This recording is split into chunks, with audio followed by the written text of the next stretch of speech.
Listo, entonces en este video vamos a empezar con unos conceptos que son fundamentales para que entendamos el servicio DSS en AWS. Entonces vamos a hablar sobre los diferentes fundamentos para que todo nos sea mucho más claro. Entonces lo primero que vamos a hablar es sobre estos diferentes términos. Entonces vamos a empezar sobre qué es un orquestador. Entonces en este caso SS específicamente es un orquestador y un orquestador básicamente lo que se encarga es de hacer despliegues, administrar y escalar.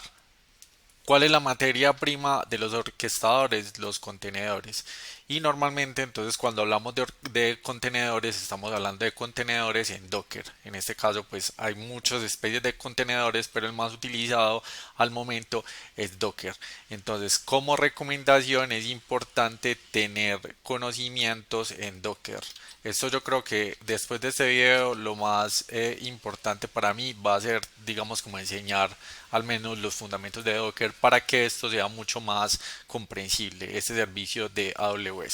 Luego entonces tenemos el término de clúster. Entonces cuando hablamos de un clúster normalmente hablamos como de la agrupación de diferentes servidores o diferentes elementos que unidos conforman algo mucho más robusto, mucho más grande, o es pues como la integración de diferentes elementos, la integración como tal. Entonces en SS pues como clúster podríamos llamar a los hosts. ¿Y qué sería un host? Podría ser, digamos, SS lo que tiene es dos variantes. Tiene SS con S2 y SS con algo que se llama Fargate. Más adelante vamos a hablar sobre estas dos cosas. Entonces, nosotros aquí lo que vamos a ver es SS con S2. Listo. Entonces, en SS con S2, un host sería una instancia. Y podemos tener en un clúster un host o más hosts. Se le pueden denominar como un clúster. Cuando nosotros estamos creando un clúster, que vamos a ver ahorita un ejemplo pequeño en este primer video de cómo se crea, nosotros podemos elegir crear en el clúster un host o más hosts. Listo. Luego de eso, entonces tenemos el Image Registry, que es donde tenemos las partes, las imágenes. Las imágenes son como los templates o plantillas de los contenedores, las cuales contienen pues como un sistema operativo. Hay algunas que tienen sistema operativo y algunas aplicaciones o algunos paquetes, librerías, etcétera. Entonces esos templates o imágenes los podemos descargar ya sea de un servicio de AWS que se llama ECR, que es el Elastic Container Registry. En un video anterior que voy a dejar en la parte de arriba de este video muestro cómo hacer para subir una imagen a ECR a través de AWS CLI, y tenemos también la posibilidad de descargarnos esas imágenes desde Docker Hub, que es pues otro repositorio donde también tenemos imágenes normalmente pues como de Docker. Entonces luego tenemos la parte de administración. Entonces en la parte de administración tenemos dos opciones como orquestadores de contenedores en AWS. Tenemos una opción que se llama ECS, que es la que vamos a ver en este caso, que ese sería un primer video, una primera parte, y la vamos a ver con EC2. Y también tenemos otra opción que se implementó luego, esta fue primero y luego esta. Yo creo que AWS se demoró un poquito en adoptar esta de acá. Entonces la primera sería ECS, que es mucho más fácil, está, pero el tema, a ver, el tema de ECS es que está más atado a AWS como tal. Digamos que por ejemplo si yo quiero sacar una infraestructura de contenedores, orquestación de contenedores montada en ECS y sacarla a Azure va a ser más complicado que hacerlo con EKS. Sin embargo, aprender EKS tiene una curva de aprendizaje más grande que aprender ECS, porque ECS es básicamente aprender los conceptos básicos de Docker y pues lo podemos entender muy fácil y administrar muy fácil. Pero EKS o EKS, que en este caso sería Elastic Kubernetes Service, está entonces basado en Kubernetes, es más complejo porque la curva de aprendizaje para aprender Kubernetes es más larga, o más, sí, es más larga, pero tiene la ventaja de que tiene mejor facilidad para la migración, no está tan atado a AWS. Listo, esa sería entonces la diferencia. Otro tema acá con ECS, al igual que me imagino que con EKS, que en este momento pues no lo he manejado, es el tema de que acá hay integración pues con varios servicios como CloudWatch, balanceador de carga, CloudFormation, Autoscaling Group, etcétera. Ahí pues tiene integración con varios servicios. Y entonces la otra parte que tenemos es la parte de hosting, que entonces podemos hostear o almacenar nuestros contenedores ya sea en Fargate o en S2. Listo, vamos a ver entonces la otra parte. La siguiente parte es como los componentes que nosotros vamos a utilizar en los próximos videos. Vamos a aprender a montar un clúster en S2 con ECS, y el clúster pues contiene unos hosts con unos contenedores y vamos a montarlo con un balanceador de carga. Entonces aquí vemos entonces que desde internet podemos llegar al balanceador de carga y él entonces va a direccionar las consultas a los diferentes contenedores que tengamos en los diferentes hosts. Vemos acá entonces diferentes componentes. Entonces acá tenemos el balanceador de carga y acá tenemos algo que se llaman unos tasks. En ECS, a los tasks son normalmente los contenedores. Entonces a los contenedores se les llaman task. Y hay otra parte que se les llama task definitions. O sea, sería algo como task definitions. ¿Y qué son los definitions? Esto acá me quedó muy grande y copiar acá es un poquito difícil. Entonces, un task definition es como las configuraciones que nosotros le vamos a asignar o las características que nosotros le asignamos a los contenedores, como por ejemplo, queremos que este contenedor tenga este límite de memoria, o por ejemplo que este contenedor tenga estos volúmenes para el tema de persistencia de datos.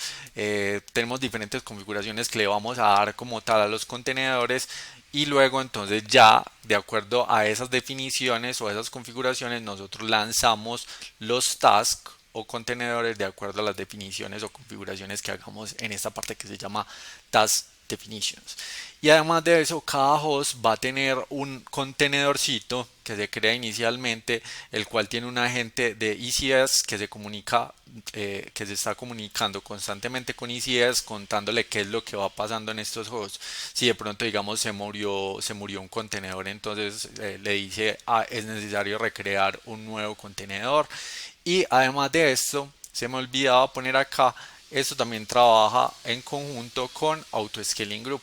Entonces, inicialmente cuando creamos el clúster se va a crear una configuración de Autoscaling Group que lo que va a hacer es que digamos que por ejemplo en el host, en el clúster tenemos uno o dos o tres o más hosts, entonces Autoscaling Group va a estar pendiente de esos hosts por si se cae alguno, entonces él vuelve y lo levanta un host digamos con las mismas especificaciones que nosotros tenemos en la parte de configuración del clúster. Y además de eso también se crea un template o un stack en CloudFormation con la configuración de estos hosts. Entonces, básicamente eso sería por el momento. Ahora, tenemos dos opciones en ECS, que es montarlo con S2 o con Fargate. Entonces, si lo hacemos con S2, que es como lo vamos a hacer en estos videos, tenemos acceso a la administración de los hosts, ¿cierto? O sea, de las instancias, pues en este caso en S2, o sea, de esto y de esto. En cambio, en Fargate no tenemos acceso a la administración de esos hosts. Es, digamos, más administrado como tal, se le conoce en AWS. Entonces ahí nosotros no nos tenemos que preocupar por hacerle mantenimiento a los hosts o por gestionarlos o por, digamos, resolver inconvenientes en los hosts, etcétera. Ahí todo eso lo maneja como tal AWS.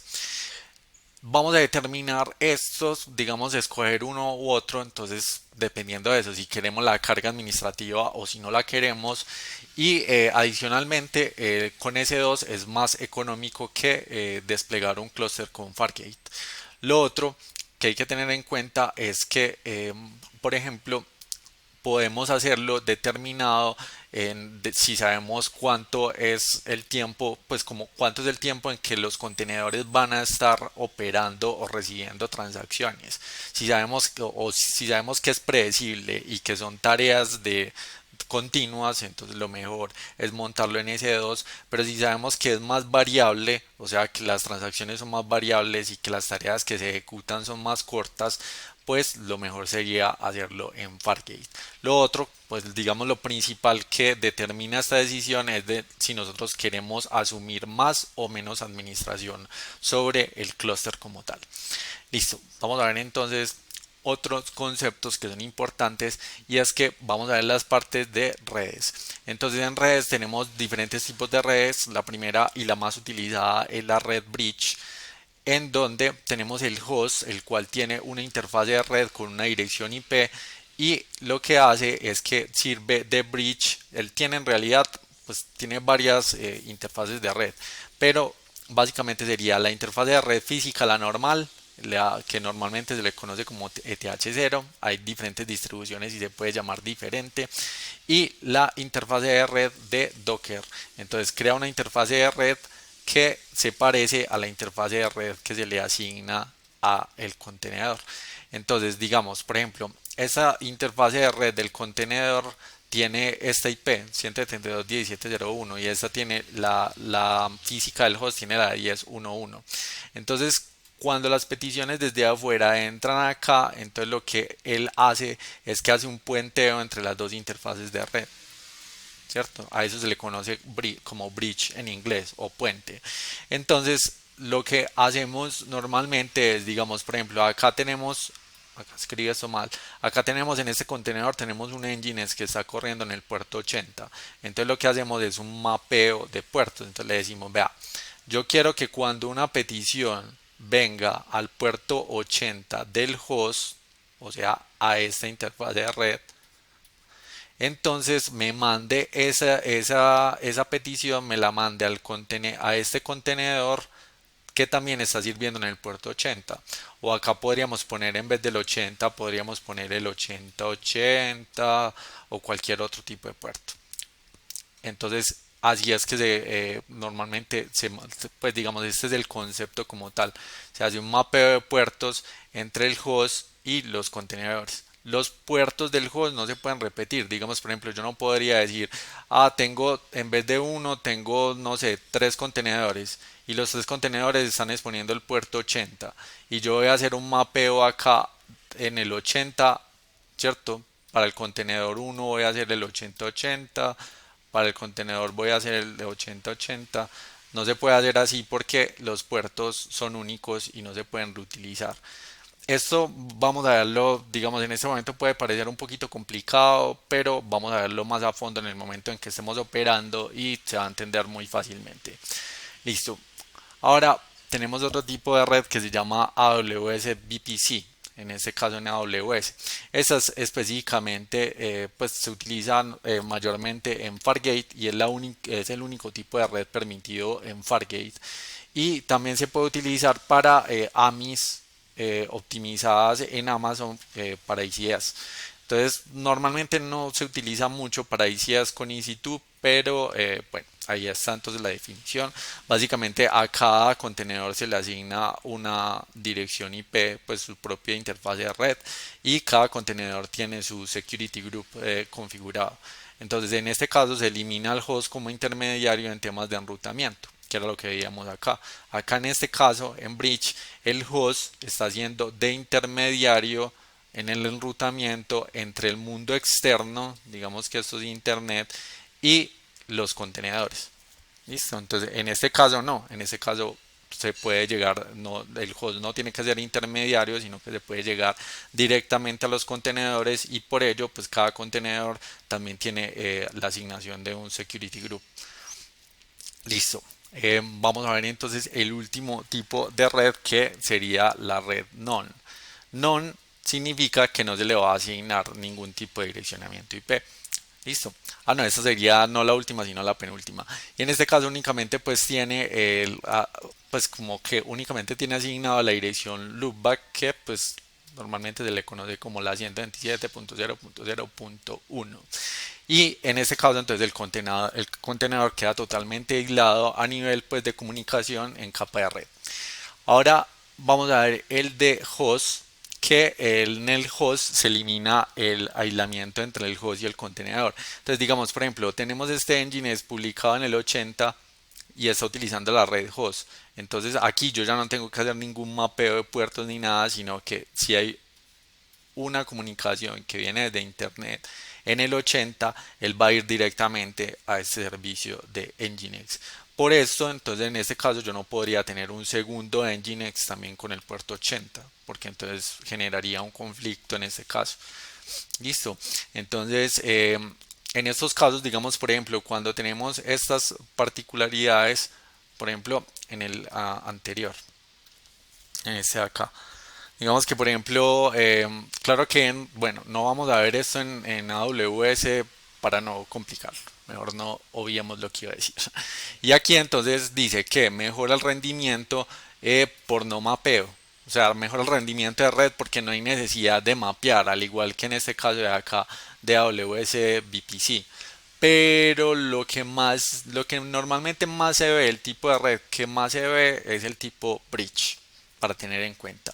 Ahorita entonces, para finalizar esa primera parte, vamos a ver pues como digamos, una introducción de los diferentes elementos que tiene el servicio de ECS. Entonces, aquí básicamente lo que tenemos es lo siguiente. Tenemos repositorios que ya lo veíamos también en un video anterior, que es donde tenemos pues las diferentes imágenes, las cuales nos vamos a descargar para, basadas en esas imágenes, proceder a crear los contenedores. Entonces podemos tener imágenes públicas o privadas. Si son privadas, entonces tenemos que loguearnos en AWS. Y como digo, nuevamente voy a dejar en la parte de arriba el video que habla sobre cómo hacerlo y cómo subir las imágenes. Y tenemos también la opción de tener imágenes en este repositorio publicadas públicamente.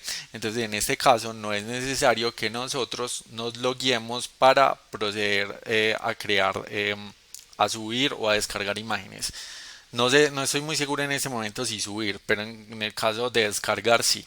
Em, en este caso lo vamos a ver con la parte de privados. Puede que después haga una consulta más cómo funciona la parte pública y pues también enseñe cómo funciona. Y luego de esto entonces tenemos la parte de... Entonces aquí se nos salió y se nos fue a ICR, ¿cierto? Y aquí entonces tenemos la parte de clusters y task definitions, que son dos conceptos de los que ya hemos hablado. Entonces podemos venir acá a la parte de cluster y podemos dar clic acá en create cluster. Y si lo vamos a hacer con ECS y EC2, vamos a darle clic acá. Normalmente los creamos con Linux, también tenemos la opción de crearlo con Windows, pero lo normal es que lo hagamos con Linux, y en este caso, en este laboratorio, lo vamos a hacer con Linux. Entonces acá tenemos la opción de ponerle un nombre. Entonces, no sé, voy a poner cualquier nombre en este momento porque la verdad es que no, ni siquiera lo vamos a crear, es nada más para ver los elementos, las partes importantes. Entonces lo podemos crear con una instancia on demand o spot. Spot es que la instancia es efímera, en cualquier momento se nos pueden ir esos hosts. Si tenemos, digamos, una necesidad donde podamos tener esa volatilidad de la infraestructura, lo podemos hacer con Spot, pero normalmente se hace con On-Demand Instance. Y aquí entonces podemos escoger el tipo de instancia, igual que cuando estamos creando una instancia en S2. Entonces podemos, digamos, decir, yo quiero una T3 small. Y acá podemos tener diferentes tipos de instancias. Entonces esto es lo que decía inicialmente. Podemos, digamos, decir, el clúster va a estar compuesta de una sola instancia o host, o de dos, o de tres, o de las que nosotros queramos. Y aquí entonces nada más tenemos dos tipos, dos AMIs que están optimizadas para trabajar con ECS, que es Amazon Linux 2 AMI, y esta pues que dice que ya está, creo que en español sería deprecada, o que ya está descontinuada, o que no se recomienda utilizar esta, sino esta que es la 2. Y aquí podemos establecer cuánto tamaño de disco le vamos a dar a cada host que vayamos a crear. Listo. Y si queremos tener acceso a la administración de los hosts, entonces acá le especificaríamos cuál es el nombre de la llave privada. Que estas llaves privadas las podemos crear desde S2. Luego entonces vamos a ver cómo se hace. Y aquí podemos crear una nueva VPC o podemos utilizar una VPC existente. Aquí entonces vamos a ver también más adelante cómo es la asignación de los grupos de seguridad. y listo, no sería más que eso, sería entonces darle clic acá en Create. Vamos a ver si me lo deja crear así para que podamos ver. No, no me lo deja crear porque me falta un montón de datos. A ver, y si dice que no me permite, vamos a dejarlo así. Vamos a darle clic en Create. Y ahí entonces él ya lo está creando y como vemos está creando un stack en CloudFormation. Si nosotros nos vamos a CloudFormation, vamos a ver por acá, vamos a ver que él crea un stack con el cluster como tal. Entonces vamos a venir acá a CloudFormation y vamos a ver que allá hay un stack. Un stack es pues como una plantilla, esto se llama infraestructura como código, donde está definido todo lo que nosotros acabamos de configurar, es como cuáles son los elementos que él tiene que crear. Si nosotros venimos acá y eliminamos el stack, va a eliminar todo lo que se haya creado en el momento en que nosotros hicimos la configuración del clúster. Entonces vemos que ahí en este momento dice que la creación está en progreso. Vamos a ver si nos demora mucho. Y entonces para que veamos otros elementos que son importantes en esta parte. Voy a pausar un momentico y continuamos. Ya terminó la creación del stack. Entonces vemos que aquí ya está creado. Entonces vamos a ver el clúster. Y acá entonces tenemos diferentes elementos. Entonces aquí tenemos las instancias de los hosts. Aquí nos van a aparecer los hosts que se hayan creado. En este caso pues nada más creamos uno. Listo. Si nosotros por ejemplo vamos a EC2, vamos a ver que ya está creada una instancia. Y esa instancia, si accedemos a ella, vamos a ver inicialmente que tiene un contenedor que es el contenedor del agente de ECS, que es el que se comunica con el servicio de ECS. Entonces, vamos a ver por acá.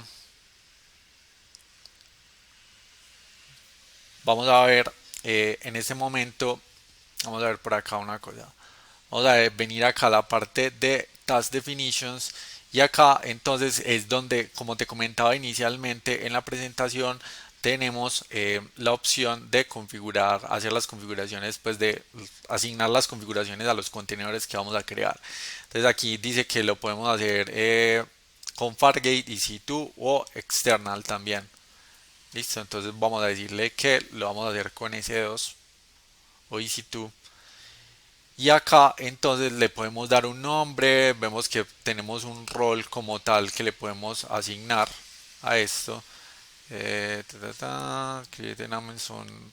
Esto lo vamos a ver más adelante, voy a explicar cada una de estas cosas. Listo. Aquí también podemos venir acá donde dice Add Container y acá le podemos especificar en dónde está la imagen. Entonces en el caso de que esté iniciar, vamos a especificar pues como la ruta, y en el caso de que lo hagamos desde Docker Hub, entonces simplemente es como, no sé, digamos que por ejemplo queremos Nginx, la versión X.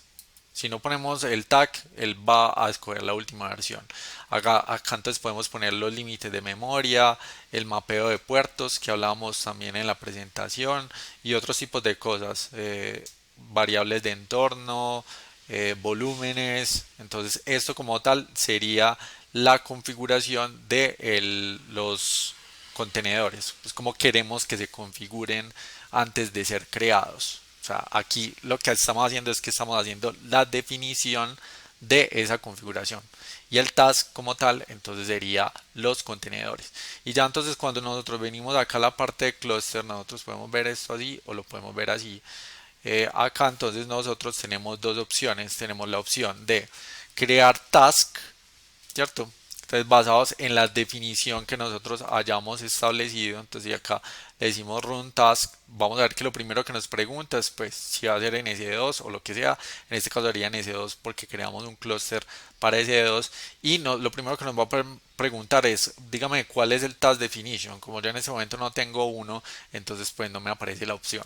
La diferencia de estas dos formas yo voy a lanzar mis contenedores, ya sea con services o con task. La diferencia entre los dos es que en task yo no tengo la posibilidad de configurar un auto-scaling, ¿cierto? En el caso de que, digamos, los contenedores se mueran. En cambio, en services sí. Entonces lo más normal es que lo hagamos desde la parte de services. Y voy a dejar este video hasta acá. Espero que no haya sido muy largo y de pronto muy cansado, pero a la vez también espero que hayas entendido los conceptos fundamentales.